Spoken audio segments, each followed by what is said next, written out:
La consommation, quelque part entre Marseille et Aix.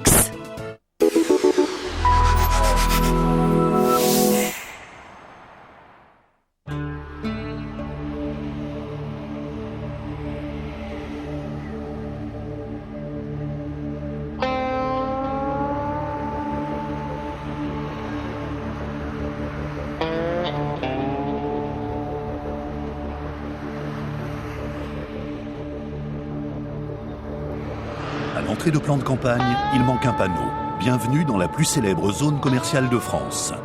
En effet, par sa taille, son ancienneté et la polémique sur son ouverture du dimanche, plan de campagne est sans doute la plus emblématique des zones commerciales. Ces nouveaux territoires qui ont poussé à la périphérie des villes, sous l'emprise des géants de la grande distribution, dont nous connaissons tous les marques.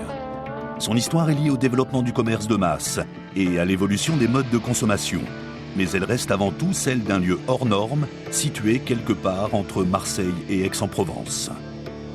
En 40 ans d'existence et 60 millions de visiteurs par an, Plan de Campagne est devenu une place marchande incontournable, qui s'étale sur 220 hectares, avec 400 établissements et 7000 emplois à la clé.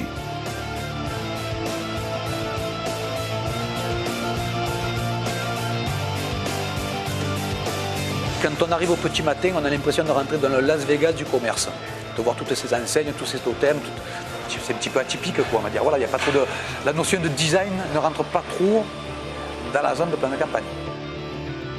Et là, on est à la brasserie du Cap Plan de Campagne, centre commercial avant Cap. Moi, je suis directeur de cet établissement. Ça fait 8 ans déjà. Employé depuis 16 ans sur la zone, 17 ans même. Ah, mon petit. Bon, Mathieu. Et tu vas m'amener des bonnes nouvelles encore? Voilà, pour l'instant, ils emmènent dans la marchandise. Les bonnes nouvelles, on verra. Oui. Au vu de l'actualité, Plan de Campagne, c'est la passion en ce moment. La passion, il y a le sujet brûlant du travail dominical. On est au cœur du nucléaire en ce moment.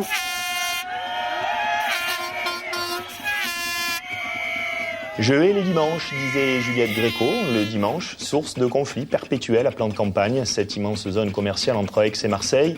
Jeudi, le tribunal administratif de Marseille a annulé les dérogations signées par le préfet de région. Que ce soit clair, on ne s'y pliera pas, on se remobilisera. L'interdiction de faire travailler les salariés le dimanche, c'est un acquis syndical.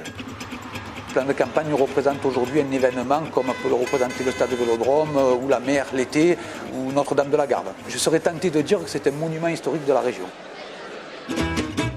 Pour comprendre le phénomène Plan de Campagne, une équipe de sociologues du CNRS en a fait son sujet d'étude. L'un d'entre eux était chargé d'en reconstituer l'histoire. La mythologie raconte l'histoire d'un monsieur qui s'appelle M. Barnéou, qui, à la force du poignet, petit commerçant itinérant du fin fond du Vaucluse, découvre le commerce d'entrepôts, crée le premier entrepôt ici, réussit magnifiquement, attire les foules et tout ça. Et puis petit à petit, le complexe Barnéou fait des petits, grossit, etc.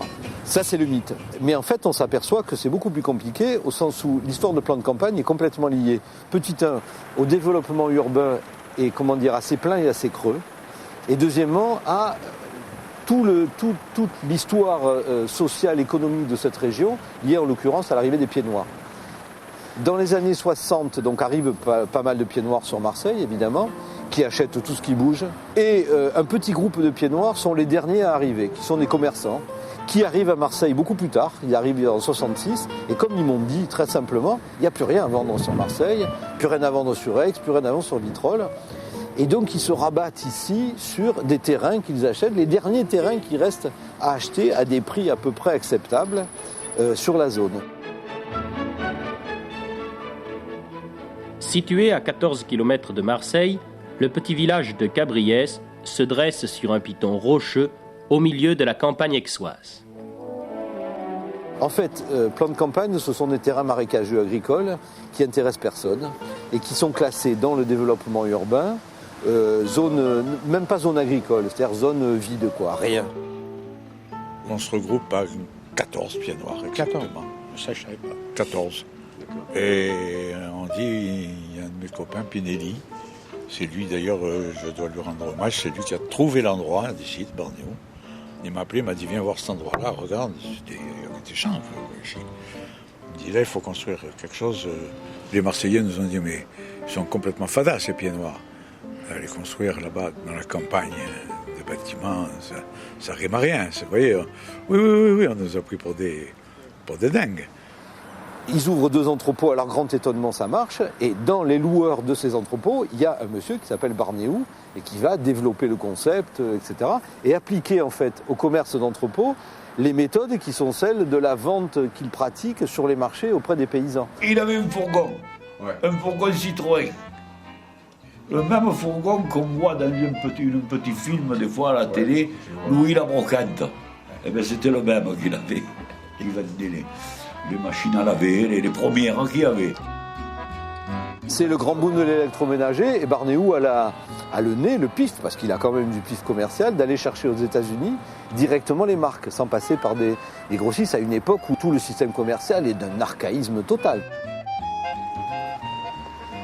Je suis le créateur de cette zone. Je travaillais dans une villa et j'avais un concept qui était tout nouveau, que je mettais en route et qui demandait à s'exprimer dans une zone comme celle de plan de campagne. Je pensais parking, je pensais agrandissement de magasins. Donc ce groupe de pieds noirs qui arrive achète les terrains, pas ce bâtiment, le deuxième que vous voyez là, et le troisième. C'est assez rigolo d'imaginer que le garagiste, qui va être un des acteurs central de la création de la zone, répare les voitures de Barnéou. C'est comme ça que le lien se fait avec les Pieds Noirs. Un beau jour, je vois venir mon Barnéou et qui me dit, tu sais, on était très copains. Et il me dit, à mon avis, de vendre de l'essence, c'est bien beau, tu devrais trouver une autre solution et venir avec moi. Ainsi, après avoir été un des premiers en France à vendre de l'essence à prix discount, c'est-à-dire à prix cassé, M. Pierrel rejoint M. Barnéou pour la grande aventure commerciale. Nous voilà arrivés à plan de campagne, vendre les tapis de M. Barnéou, qui étaient pendus sur des murs avec des clous. Et donc le plus rigolo de l'histoire, c'est que toutes les 2 minutes, on montait sur une échelle, on allait déclouter le tapis qui était sur le mur et on le vendait. Il y avait le prix, je me souviens, barré, 600 francs, barré, 480 francs.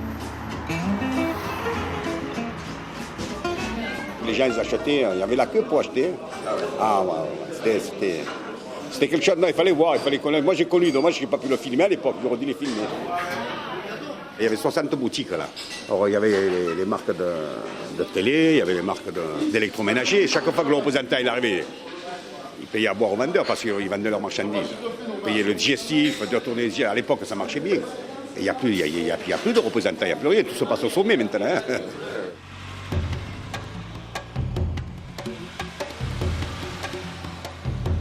Barnéou, c'était quelqu'un qui avait le nez des affaires, mais après, quand il fallait aligner des chiffres, il ne savait pas. Il était à ce moment-là, pour la plus grande partie, vendeur d'électroménager, télévision, etc.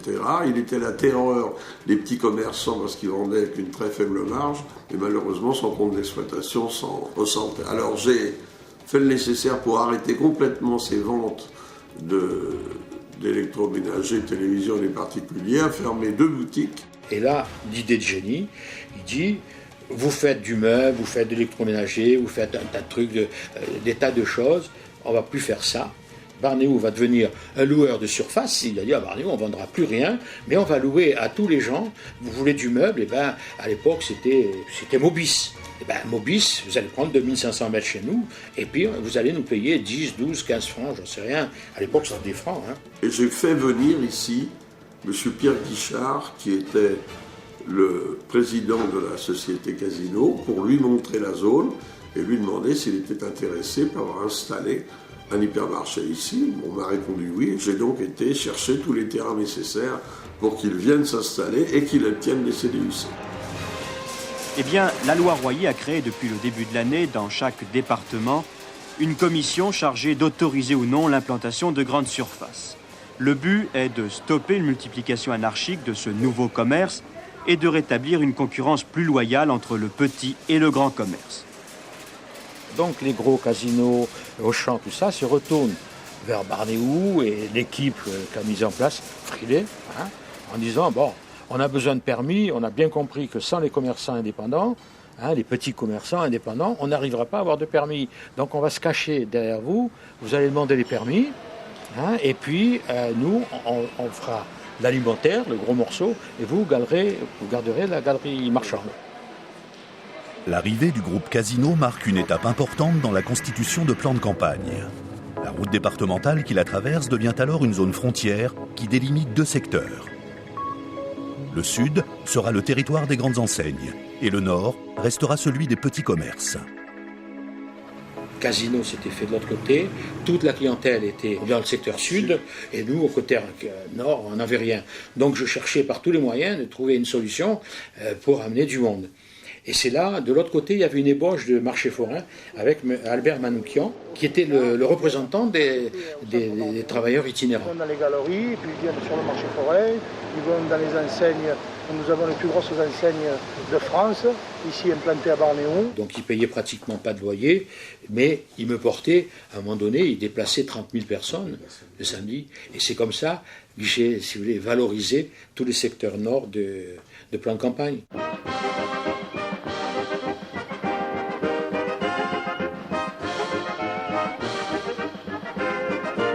Moi, de ce que je m'en souviens, c'était excellent. On retrouvait plein de choses. Je venais avec mes grands-parents.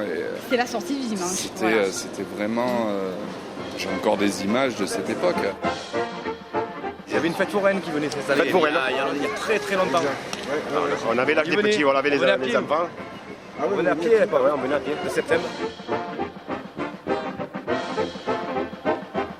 Le plan de campagne, c'était la continuité des quartiers nord de Marseille. Il fallait qu'il y ait un endroit, une zone où on pouvait aller s'éclater, en fait, parce qu'on s'éclatait. C'était une grande promenade. Si les hasards des week-ends vous conduisent dans votre voiture du côté d'Apt ou de Gardanne, votre retour sur Marseille devrait être facilité. Un viaduc provisoire est en effet ouvert à la circulation depuis ce matin, près de l'autoroute A51, au carrefour du plan de campagne, entre Cabriès et Septème-les-Vallons. Ce qui est contradictoire dans la loi Royer, c'est qu'on a mis des entreprises à l'extérieur en faisant tout pour que les gens y aillent. Avec une caractéristique propre de Marseille, c'est que quand même l'autoroute pénètre la ville, ce qui est quand même unique en France. Petit à petit, et complètement dans le dos des urbanistes qui ne le voient pas venir, le plan de campagne devient un nœud routier. Et depuis l'histoire de l'Antiquité, depuis les emporions grecs, les nœuds routiers ont toujours été des lieux de commerce. Avec l'augmentation du trafic autoroutier, le développement de plans de campagne est fulgurant. Pour répondre à la demande, on construit des hangars sur des terrains loués aux paysans. Et les commerces s'installent, souvent sans autorisation. Mais les mairies ferment les yeux et se contentent d'encaisser les énormes taxes professionnelles. Bien Boucard, 65 ans que je suis là. 65 ans. Ouais. Que j'habite là. C'est-à-dire que vous avez tout vu construire? Ah ouais, tout vu construire, Barnéo, toute la clique. Ouais. Vous aviez beaucoup de terre à l'époque? À peu près 90 hectares on avait. Nous, ça ne nous a pas gêné. Après, il est arrivé Rancap, après il est arrivé Escodroni, là, la literie, tout ça. Là. Il me reste 5000 mètres carrés, là.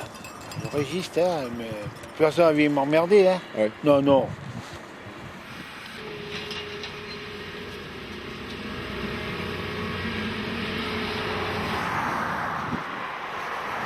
Elle s'est faite par les gens qui l'ont faite. Pas par moi, par mon père, par Émile Barnéo, par M. Frilet, par Babi Jourdan, M. Jourdan.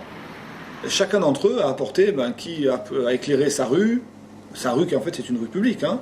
Mais les mairies ne voulaient pas l'éclairer, ils ne voulaient pas faire de parking, on a fait le parking, on ne voulait pas faire de rond-point, on n'a pas les moyens de faire un rond-point, donc on a fait un tourne à gauche.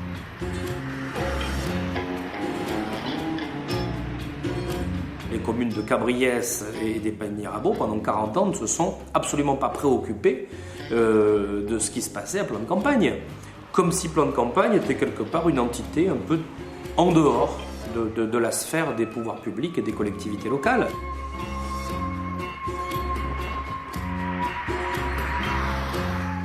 Bon nombre de routes n'appartiennent pas aux collectivités, appartiennent aux privés. Et bon nombre de routes ont 15-20 propriétaires différents sur la longueur.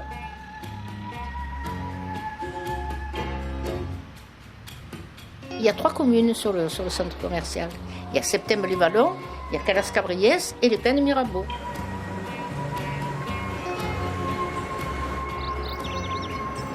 On n'a pas tout toujours fait ce qu'il aurait dû être fait pour que la zone puisse se développer, je dirais, harmonieusement. Et aujourd'hui, tous ces problèmes ressurgissent en même temps.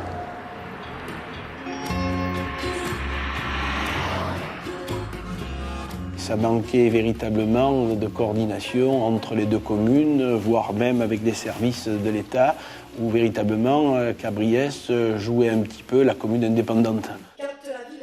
Opposées politiquement pendant longtemps, les deux communes n'ont pas réussi à s'entendre sur le fonctionnement du syndicat intercommunal chargé de gérer la zone. En 2001, les Pennes Mirabeau quittent la communauté urbaine de Marseille et, en compagnie de Cabriès, décide de rejoindre la communauté du Pays d'Aix.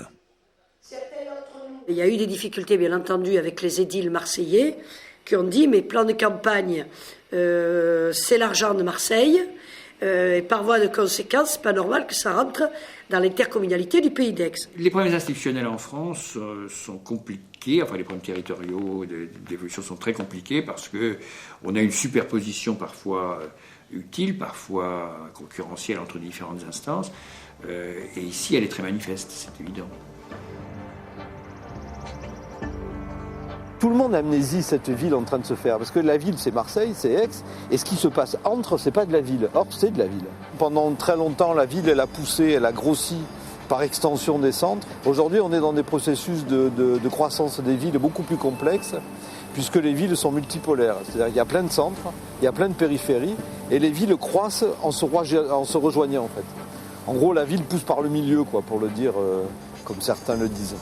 Donc l'idée, c'était de réfléchir sur cette ville émergente ici, localement, et très vite, il y a eu un consensus pour dire c'est plan de campagne qui est le lieu à la fois stratégique et central, et qui en même temps est le lieu dans lequel il y a un vrai déficit d'analyse, de compréhension, de regard, etc.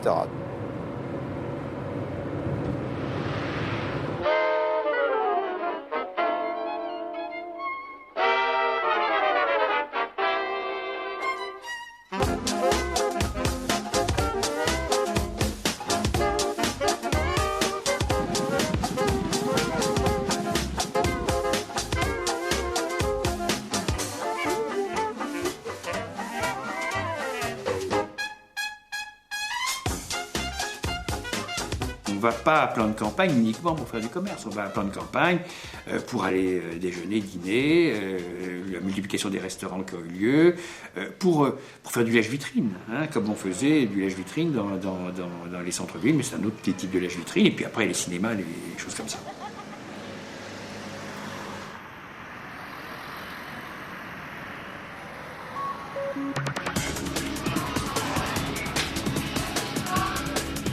Je pense qu'une zone commerciale telle que plan de campagne, avec l'effervescence qu'elle a pour vocation de devenir finalement une véritable ville. D'ailleurs, on voit qu'il y a des habitations qui sont en train de se développer, des centres de loisirs. Donc ça veut dire que c'est post-travail. Ça ne sera plus simplement un lieu professionnel de travail. Je suis convaincu que ces zones commerciales, industrielles, vont avoir une vocation d'intégration complète, de l'habitation aux loisirs, voire même aux vacances, pourquoi pas.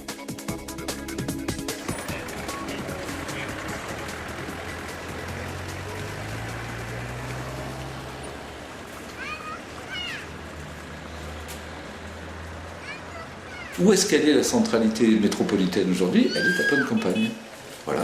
Plan de campagne étant ce que les grands magasins ont été dans les années 1800 et quelques, à la fin du 19e siècle, c'est-à-dire effectivement capables de porter de la centralité, d'organiser de la sociabilité, etc. Hein, ça te plaît, Bouboulik? Il adore plan de campagne. Ici, c'est vraiment le shopping détente. La balade plaisir, on se promène, on fait les boutiques, le lèche-vitrine, vraiment au sens promenade.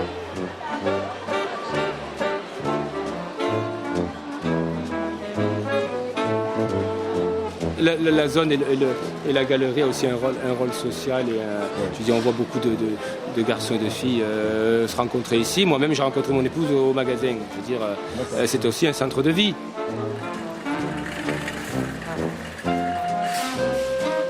Ce comme quoi va fonctionner plan de campagne, c'est comme une plateforme théâtrale, une scène d'exhibition des rapports des uns avec les autres. On fera le compte de qui est avec qui, de tiens, celui-là, la semaine dernière, il était avec un tel, et puis cette semaine, il est avec tel autre, etc. Il y a des enjeux qui sont des enjeux de prestige, des enjeux de séduction.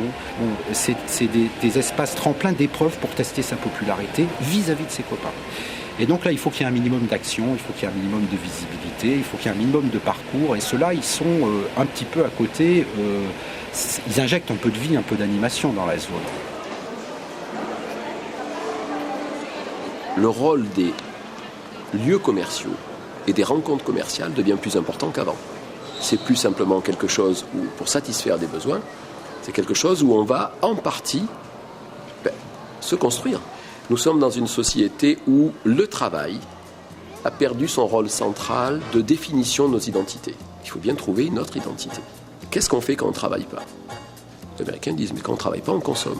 Si on regarde bien, on va dans les magasins. Okay ? Je prends les transports en commun, je consomme quand même. Je regarde la télévision, je paye, je consomme. Et en fait, notre vie est de plus en plus liée à des activités commerciales. La définition de notre identité passe par ce qu'on consomme et la façon dont on consomme.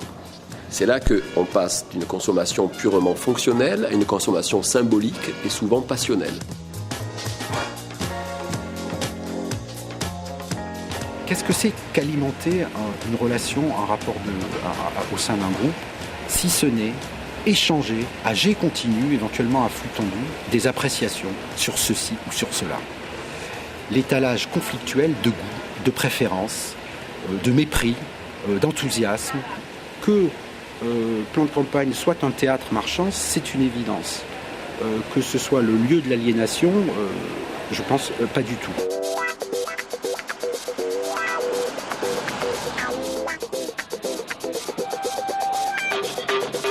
La vie, elle est liée à la fois à ce que les gens font, les consommateurs, la manière dont ils s'approprient ce lieu, exactement comme on s'approprie un centre-ville, et aussi la manière dont les entrepreneurs, justement, se glissent dans les interstices. Contrairement à ce qu'on pourrait penser, Plan de Campagne, c'est fait aussi de tout un feuilletage d'entrepreneurs. Il y a des petits.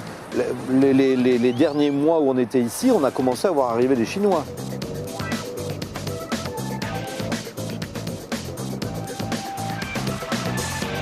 On vient manger dans un McDo et après aller au cinéma avec des copines qu'on attend. Et c'est un bon moyen parce qu'on se retrouve, c'est un loisir. On se voit avec nos copines, ça nous rassemble.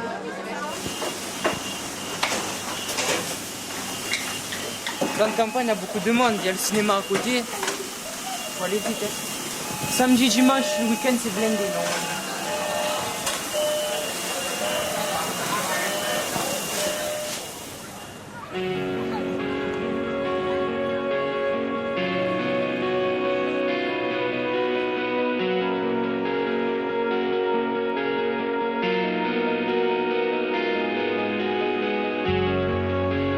Plan de Campagne, au fur et à mesure de son évolution, gagne dans le temps. C'est-à-dire, en gros, ils ont conquis tout l'espace, ils peuvent difficilement s'étendre aujourd'hui, donc ils gagnent dans le temps. Donc avant, disons sur les 10 ou 15 premières années, on était sur un espace-temps de 10h du matin à 19h. Aujourd'hui, on est sur un espace-temps qui va de 10h le matin à 4h le matin.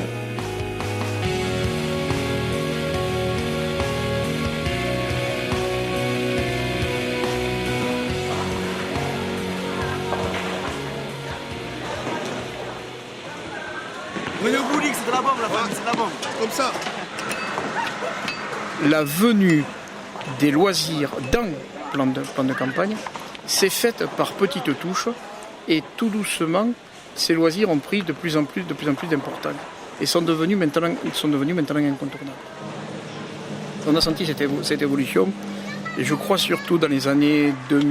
Voilà. Je pense que la venue du loisir a certainement intéressé administrativement le plan de campagne, avec l'histoire de l'ouverture du dimanche, et que notre convention collective nous permet d'ouvrir le dimanche et qu'on a toutes les autorisations pour ce type de choses. Il y a un intérêt commun entre le commerce et les loisirs.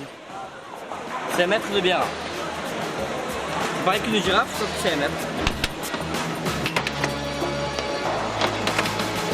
Et pour venir le coup de sortir un peu de salle des idées.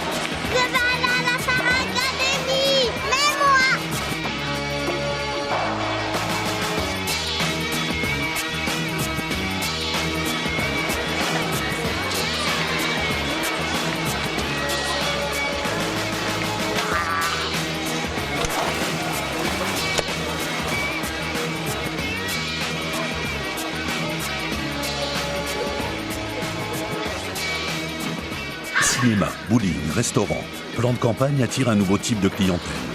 Même ces immenses parkings, éclairés en permanence, sont devenus petit à petit des lieux de regroupement pour les passionnés de voitures et de motos.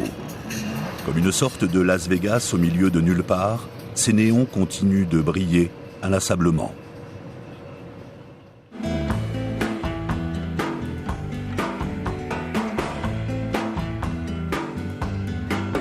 J'habite à la périphérie d'une ville.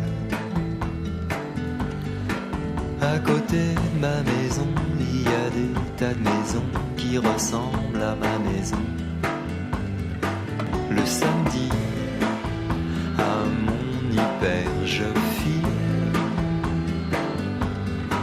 À côté de mon chariot, il y a des tas de chariots qui ressemblent à mon chariot. Plan de campagne, quelque part, malgré que ce soit la fête marchande, c'est pas un endroit où vous avez l'impression d'être pris en main par une espèce de force surplombante qui vous organise votre vie, etc. Puisque justement c'est désorganisé. Alors que les zones commerciales sont des zones organisées, où quelque part on trouve facilement son chemin, tout est bien, etc. Et le consommateur doit être content, puisque tout est fait pour être à son service. Cette approche un peu servile, un peu froide, c'est pas le plus excitant. Plan de campagne, c'est excitant, parce que c'est vrai qu'on perd du temps. C'est vrai que c'est mal organisé. C'est vrai des fois on ne sait pas où on est, etc. Mais c'est vrai qu'il y a une vie qui a été créée, pas par un plan d'urbanisme, mais qui a été créée par la vie des gens qui se sont agglomérés petit à petit là-dedans.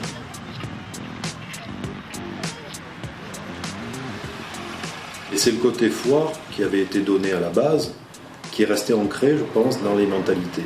Et le fait que cette zone, elle soit un peu anarchique au niveau de tout, des stationnements, que ce soit les bâtiments, il y a des bâtiments qui ont 30-40 ans, il y en a d'autres tout neufs, et ainsi de suite. Donc il y a un mélange vraiment qui, je crois, plaît beaucoup à la clientèle, qui est cette clientèle de ce bassin-là, entre Aix, Marseille, les Tandberg.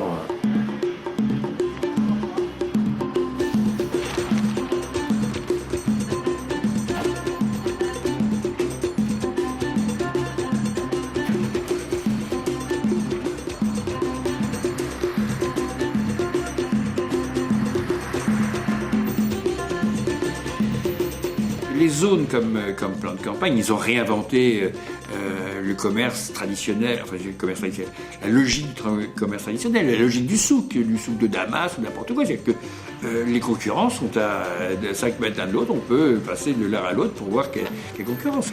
Et ça, c'est très difficile en ville, parce que si vous mettez telle enseigne à un endroit et l'autre enseigne à 1 kilomètre, la concurrence ne va pas s'opérer.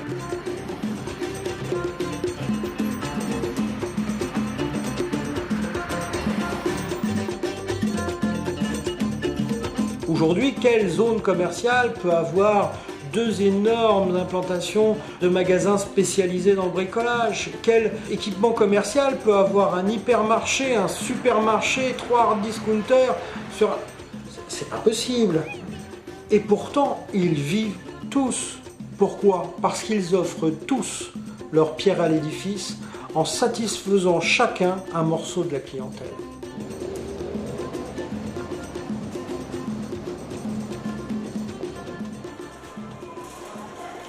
On a pris beaucoup de leçons de M. Barnéou et il nous a toujours dit d'abord que la concurrence, il la fallait, bien que souvent ça nous ait fait grincer des dents parce qu'il nous a mis des concurrents à côté de nous.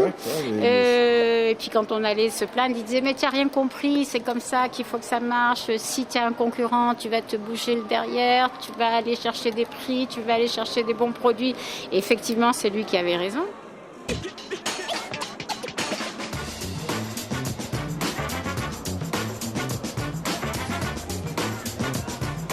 C'est évident qu'une taille comme celle-ci au niveau des oreilles, ça va être un petit peu problématique.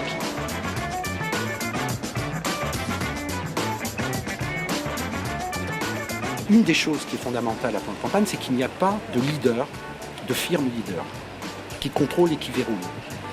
Il y a quoi? Il y a des terrains vacants en attente d'artistes pour s'y produire. Vous êtes un roi de la frime, un roi de la vente. Vous avez les moyens de faire vos preuves, venez. et donc on installe un champ de concurrence, il faut afficher sa singularité. Voilà. Plan de campagne, c'est vécu à l'extérieur par d'autres commerçants ou autres comme un monstre de gros, ce qui est faux. On a une association de commerçants à Plan de campagne qui réunit presque 200 commerçants. Il y a 67% de petits, mais il y a aussi des moyens et des gros. Et on retrouve tous ces gens-là dans nos réunions où le Castorama local côtoie le vendeur de bonbons de la galerie du géant.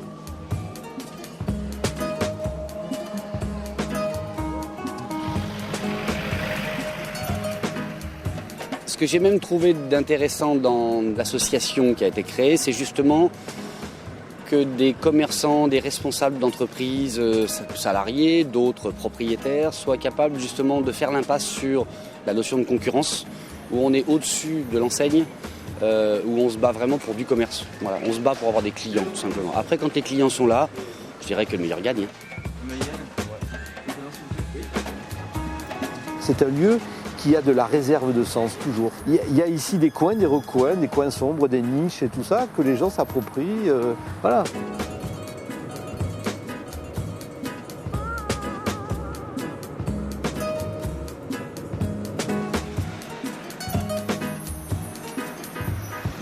Moi je suis de Marseille, on connaît tous Plan de campagne, c'est sûr, c'est un endroit très commercial.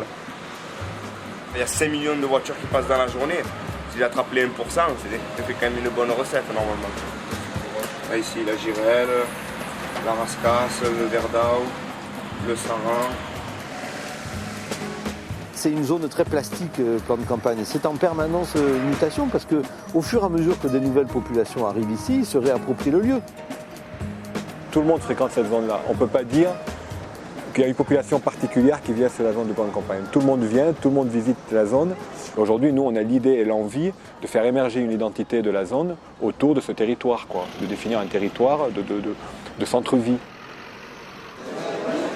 J'espère que ça va te... La brasserie abrite le club des Amis de l'OM, qui est présidé par Michael Manoukian, qui est le fils d'Albert Manoukian, qui est décédé en 2001. C'est vrai qu'on retrouve beaucoup de la mosaïque des composantes marseillaises avec toutes les origines, les origines, qu'elles soient culturelles, qu'elles soient ethniques, qu'elles soient religieuses. On travaille avec une mosaïque. Vous prenez mon établissement par exemple, moi des fois j'ai l'impression que c'est la tour de Babel. On pourrait même parler de quelque part d'un laboratoire, d'un modèle de société tel qu'on le souhaiterait. Les drapeaux, tous unis sous les mêmes couleurs. La Méditerranée revient moins comme modèle culturel parce que nous sommes des Méditerranéens, qu'elle revient très fortement parce que c'est un espace populaire. Plan de campagne est un des lieux qui a repris les fonctions traditionnelles de culture populaire marseillaise. Et je crois que c'est par le biais de cette dimension populaire que la dimension méditerranéenne peut s'affirmer, peut se déployer, parce qu'elle n'a pas de complexe à faire.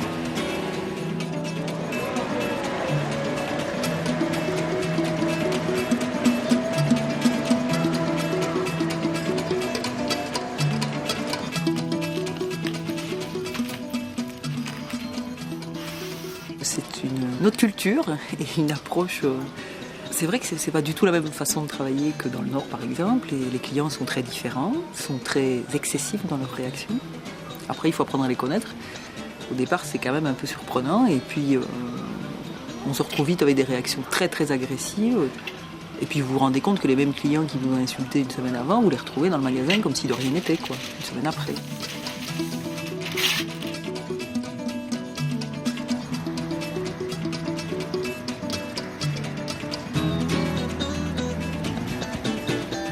Arrivé là en 93, je crois, ou 94, et Dalila était déjà là avant. Elle est le symbole, le Plan de campagne, quelque part. Elle est née ici, elle est née sur la zone. Elle y a toujours travaillé. Moi, j'y vis depuis presque 36 ans. Donc, j'ai mis les pieds dans la boue quand c'était encore du marécage. Et puis, petit à petit, on a vu... pousser tout Plan de campagne et tous les magasins tout autour de nous. Donc on est presque, comme vous le savez, les irréductibles gaulois, quoi. Parce que chez nous on est encore un petit peu préservés. J'ai toujours travaillé ici, je faisais mes études, je travaillais le samedi, dimanche, j'ai commencé par vendre des beignets, des fourrures, des sacs, des chaussures, j'ai vendu de tout, oui, pour me financer mes études, effectivement. La vente, c'est du théâtre, complètement du théâtre, on doit théâtraliser nos produits. Chaque vente, c'est une nouvelle vente, c'est autre chose, c'est une nouvelle pièce de théâtre chaque fois qu'on aborde un nouveau client. Vous avez celle-ci en fait, elle n'est pas présentée là-bas. Et en plus en rouge pour être face à la caméra. C'est un bon appareil, garantie 1 an. J'ai pas les chaussures de Batman, moi. Elles sont... Oui, c'est très bien. Malgré toute la force commerciale de Plan de Campagne, sa réussite économique s'est bâtie autour d'une particularité, l'ouverture dominicale. Les dérogations obtenues à l'époque grâce à la présence d'un marché forain ont été reconduites par les préfets de régions successifs comme une tradition. On n'arrête pas quelque chose qui marche. Mais, depuis peu, les choses ont changé à Plan de Campagne. Après 40 ans d'ouverture dominicale et 5 années de négociations sociales, les syndicats viennent d'obtenir de la justice la fermeture le dimanche de 25 grands magasins de Plan de Campagne.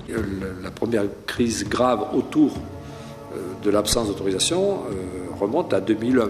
Je rappelle que Plan de Campagne a été attaqué à l'origine par les commerçants du centre-ville de Marseille. Un jour, une association de commerçants marseillais a dit que Plan de Campagne lui faisait concurrence. J'avais autorisé les commerces marseillais à ouvrir un salon de dimanche.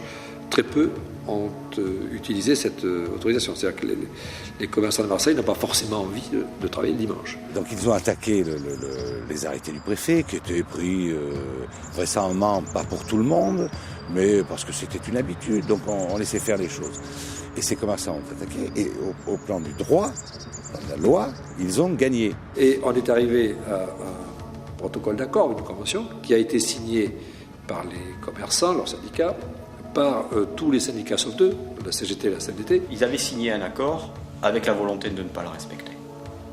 Et pendant toute la période de 5 ans, ils se sont évertués, à partir de certains élus, députés, à faire une campagne de lobbying auprès du gouvernement pour dire « changez-nous la loi » ou « faites-nous ce cadeau-là de l'extension du travail du dimanche ». L'article 221.6 du Code du travail qui dit qu'on n'a pas le droit de travailler, le Code du travail dit qu'on n'a pas le droit de travailler le dimanche, bon, je pense qu'il est un peu périmé et que si les gens sont volontaires, que si en contrepartie ils ont un repos compensateur et un salaire plus important, il faut les laisser faire.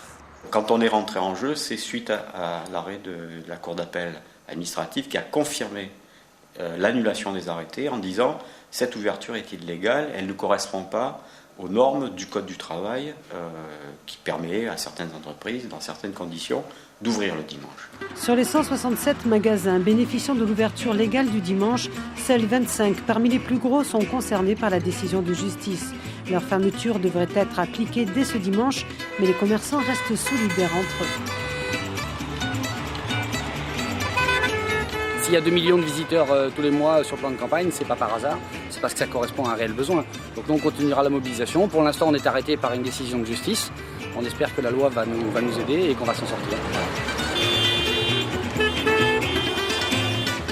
Si on interroge les consommateurs, la majorité sont pour Plan de Campagne. Ces mêmes consommateurs qui peut-être, si leur employeur disait de travailler le dimanche, ils ne seraient peut-être pas trop d'accord. J'en suis tout à fait conscient. La question est de savoir ce qu'aurait comme influence sur l'emploi une fermeture dominicale. À vrai dire, personne n'en sait rien. Ça fait 40 ans qu'ils amassent de l'argent sur le travail de dimanche sans rien redistribuer à leurs salariés.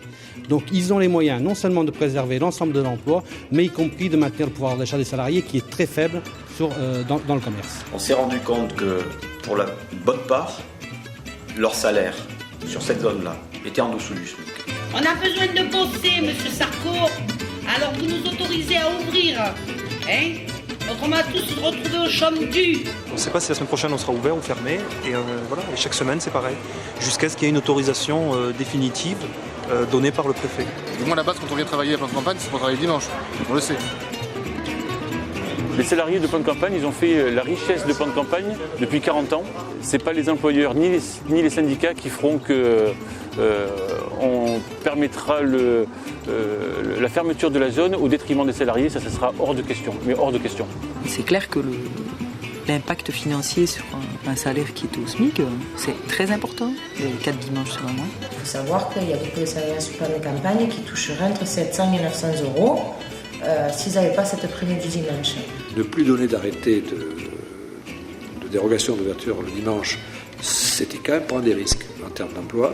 Comme on les horaires aménagés, ça nous permet de faire les études et le travail en même temps, quoi. Parce qu'il faut de l'argent pour payer mes études.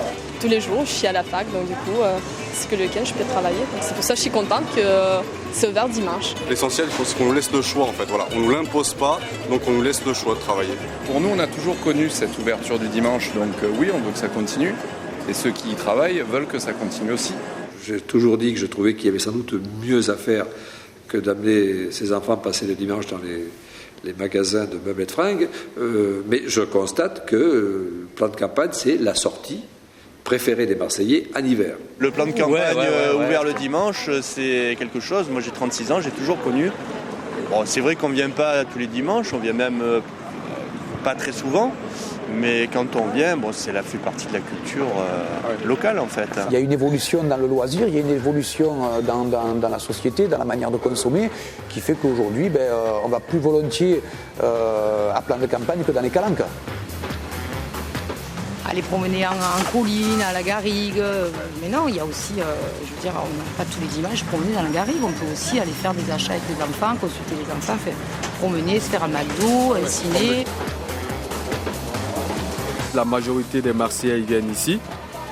Et voilà, on a l'accès facile, niveau thunes. Des vêtements, des chaussures, meubler la maison. C'est intéressant. Dès que la semaine, le travail, les petits ne peuvent pas sortir. On profite de sortir le week-end. On vient souvent, oui. Souvent ? On vient au moins 1 fois par mois. C'est les seuls magasins qui sont ouverts le dimanche, c'est tout fermé en ville, donc on vient ici. Ouais. Comme il n'y a rien à faire, donc le cinéma est ouvert, il y a les magasins qui sont ouverts, donc on profite un peu. Il y a tout sur place, on n'a pas besoin de courir partout, c'est bien. Comme ça on passe une journée entre potes, tranquille. Quelque chose qui s'est fait un peu en dépit du bon sens, mais qui en fait représentait un besoin. Ou peut-être que ça a créé un besoin. Je ne sais pas dans quel sens on peut le voir, mais voilà comment j'ai fait la campagne. C'est la promenade. Ils achètent des petites conneries, mais ils viennent justement pour passer le temps. La seule activité de loisir qu'on leur proposerait, venez chez nous, on va vous en mettre plein les mirettes, vous allez vous divertir dans l'achat ou dans le regard. Si c'est ça le modèle de société qu'on nous propose, que ces gens-là véhiculent, mais on va à la catastrophe. C'est la société de consommation. Je crois qu'on peut dire que ça. Je crois que les gens de plan de campagne ne doivent pas se tromper. Ils continuent à vendre des produits parce que d'abord, ils sont un lieu de pèlerinage. Les Américains mettraient ça sur le côté plutôt parc à thème, qui est leur pèlerinage à eux. Nous, le pèlerinage, il est beaucoup plus dans voir et être vu. Il y a cette notion communautaire, et à la fois, donc communautaire, c'est les bases, c'est les cercles concentriques, c'est à la fois la famille, c'est la famille avec les amis, et puis c'est les rituels collectifs de plan de campagne. On y va tous.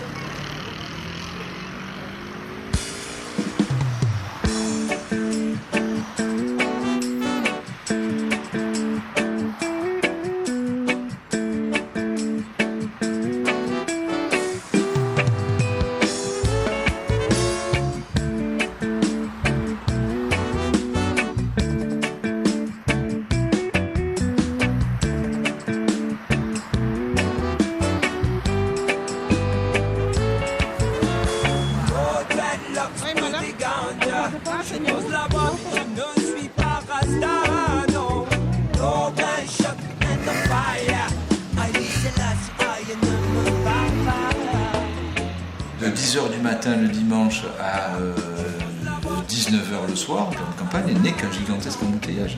C'est un peu énervant, mais bon, on prend patience. Que les gens acceptent avec une tranquillité, une joie paisible, ils se parlent entre eux dans les embouteillages. On sait qu'on va faire la queue 1h30 pour aller se garer, donc on envoie Fifis au McDo ou au Quick pour chercher les hamburgers et on bouffe les hamburgers dans la voiture en faisant la queue, etc. Voilà, il y a tout le monde ici, il y a plein de gadgets et tout. Ça passe bien. Tout est ouvert, il y a tout à côté, vous avez les centres commerciaux, tout est ouvert. Voilà. Par contre, il ne faut pas fermer cette zone, hein, parce que là, on serait dans la merde. Hein. Tout d'un coup, tout ce qui en ville est vécu de façon dramatique, le contact à l'autre, la foule, l'embouteillage et tout, ici est vécu de manière ludique. C'est un retournement de l'espace urbain. C'est un point de rencontre. Voilà. Il y a des gens de Gardanne, des gens de Marseille, des gens de partout. Le week-end, ici quand on n'a rien à faire. Voilà.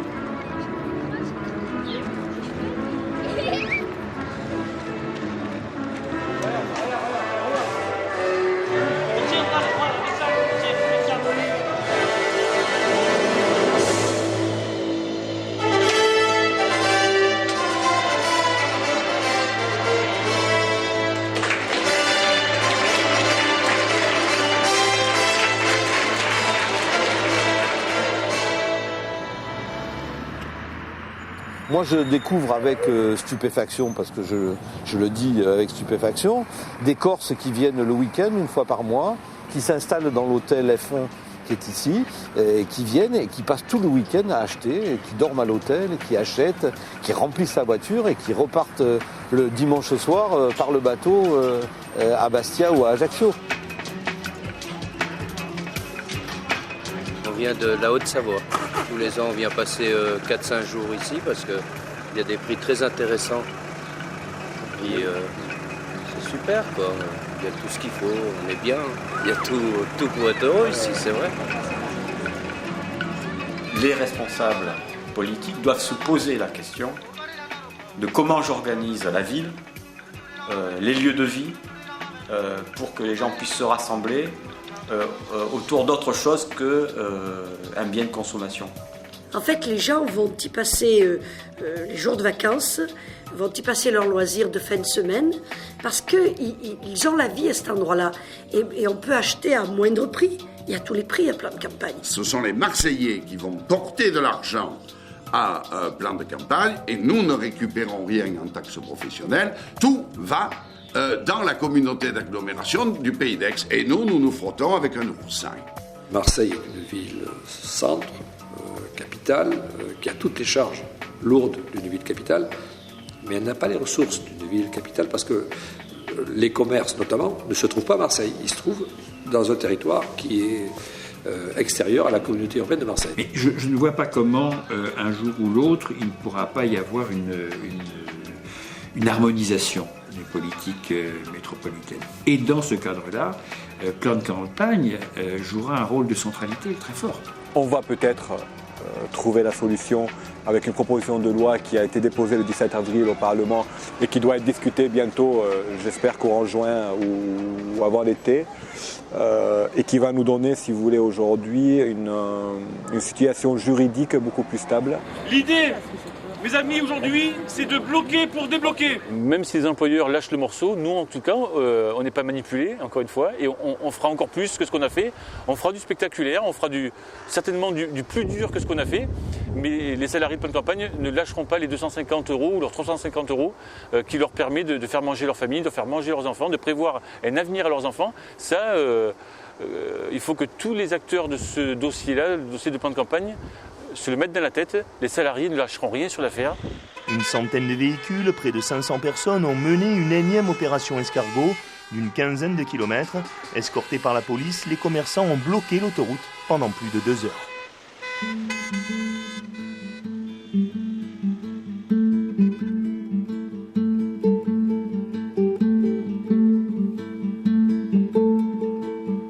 Plan de Campagne est né de rien, c'était un marécage, il est né d'une idée. Ici, c'est tout à fait spécial. C'est un petit peu comme un paysan à qui on voudrait enlever un morceau de sa terre, nous on est attaché à notre morceau de bitume.